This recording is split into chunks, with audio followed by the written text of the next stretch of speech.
What would you do with $5,000 and an idea no one believed in? Sara Blakely didn't have investors, experience, or connections, but she built Spanx into a billion-dollar brand by betting on her gut, thinking differently, and refusing to quit. No fancy pitch deck, no fashion background, just a homemade prototype, unmatched hustle, and a drive to solve a problem she faced every day. In this video, we'll break down key moves that took Spanx from her apartment floor to Oprah's show, and eventually into every major department store in America. If you think you need money, luck, or an MBA to win, this story will change your mind. She solved her own problem first. Sara wasn't chasing trends, she was fixing a personal pain point. She wanted smoother lines under white pants and couldn't find a product that worked. So she cut the feet-off control top pantyhose and wore them under her clothes. It worked, and instead of waiting for someone else to invent it, she decided to turn her makeshift solution into a real product. Most founders start with what will sell. Sara started with what do I need? That shift made her product authentic, relatable, and easy to explain. The best businesses don't start with strategy. They start with discomfort and the courage to solve it. She launched with just $5,000. Sara Blakely didn't wait for a seed round or a loan. She used $5,000 of her own savings, earned from selling fax machines door to door, to start Spanx. That forced her to be scrappy, focused, and creative. Every dollar counted. She wrote her own patent, designed her packaging, and even built her first website herself. No big agency, no legal team, just grit and Google. That lean launch gave her control and taught her how to build momentum with limited means. While others overplan and overspend, she proved resourcefulness beats resources. You don't need millions. You need to start. She protected her idea before sharing it. Sara knew her idea was simple, but powerful. So before she pitched it to anyone, she filed for a patent, not through lawyers, through research and a $150 do-it-yourself patent kit. She wanted protection before exposure. This move gave her legal leverage and confidence to pitch without fear. Many new entrepreneurs rush to tell everyone their idea. Sara moved quietly and strategically. She didn't just build a brand. She built a moat around it before it was even real. That discipline paid off when copycats showed up later. Ideas are easy to steal. Ownership is power. She cold-called her way into manufacturing. When she approached Hosiery Mills, they dismissed her. A woman with no fashion background, no business plan, and no connections, they weren't interested. But she didn't stop. She called factory after factory. Finally, one owner's daughter heard her pitch and convinced her father to give Sara a shot. That yes changed everything. Sara got her first batch of Spanx manufactured by sheer persistence. She didn't wait to be discovered. She dialed until someone believed. Most people give up after one no. She pushed through dozens. That's the difference between a dream and a business. Resilience. She handled the packaging herself. Packaging wasn't just a detail, it was a statement.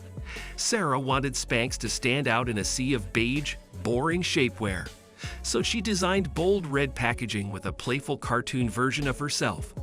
Buyers told her to make it more serious. She refused. That branding made the product memorable and feminine, not clinical. And it turned heads on the shelf. While competitors focused on compression and shame, Spanx focused on confidence and fun. That wasn't an accident. It was a branding decision made by someone who understood women better than the market did. And she trusted that instinct fully. She hustled her way into Neiman Marcus. Sara got her first big break by scoring a 10-minute meeting with a Neiman Marcus buyer. But instead of just pitching, she asked to go to the bathroom and show her product in action. She walked in wearing regular clothes and walked out with a visibly smoother silhouette thanks to Spanx. That demo sealed the deal. She wasn't just selling a product, she was showing the transformation. Most people overtalk. Sara overshadowed. She knew visual proof beats any pitch. That one meeting helped launch her into high-end retail, and she didn't waste it. She used word of mouth to spark demand. With no marketing budget, Sara relied on grassroots buzz. She sent free samples to friends, stylists, makeup artists, anyone connected to women who'd talk. Slowly, Spanx gained fans inside Hollywood circles. She didn't pay for ads. She created conversations. Eventually, those conversations reached someone unexpected. Oprah Winfrey. Oprah called Spanx one of her favorite things. That one shout-out lit the match. Orders exploded. But it wasn't luck, it was strategy. Sara built relationships before she built campaigns. Real support beats rented attention. Every business wants virality. Sara earned it with sweat equity. She reinvented shapewear's story. Shapewear used to be about hiding your body. Spanx flipped that. Sara made it about feeling empowered, polished, and comfortable in your skin. She used humor, honesty, and positivity in her messaging. She didn't sell shame. She sold solutions. That emotional reframe made Spanx stand out in a stale category. Women felt seen, not judged, and that made them fiercely loyal. Most brands talk product. Sara talked purpose. That's how you build more than a customer base. You build a community. She didn't just change a product. She changed how women talked about their bodies. She kept 100% ownership at first. Even when money started flowing in, Sara didn't rush to raise capital. She kept full control of the company for years. That meant no dilution, no board approvals, and no distractions. Every decision came from her, and it allowed her to build Spanx in her own voice. Eventually, she sold a portion to Blackstone, but on her terms. She even made sure the deal was led by an all-female team. Owning her vision gave her power. Many founders give up too much too soon. Sara held tight until she had leverage, and then she made history. She ran the business like a mission. Spanx wasn't just about undergarments.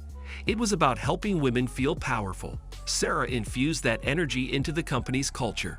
She celebrated wins, encouraged weirdness, and gave back constantly.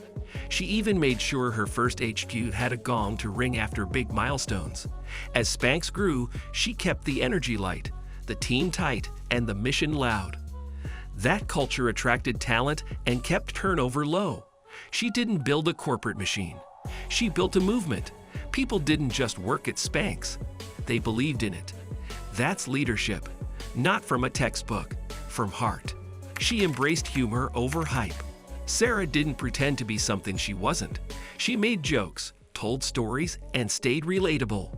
Even when Spanx became a household name. She once wore a Spanx It Up tracksuit to a press event and turned awkward questions into laughs. Humor was her secret weapon. It disarmed critics and won over fans. While other brands used polished language and big words, Sara spoke like a friend. That authenticity made her unstoppable.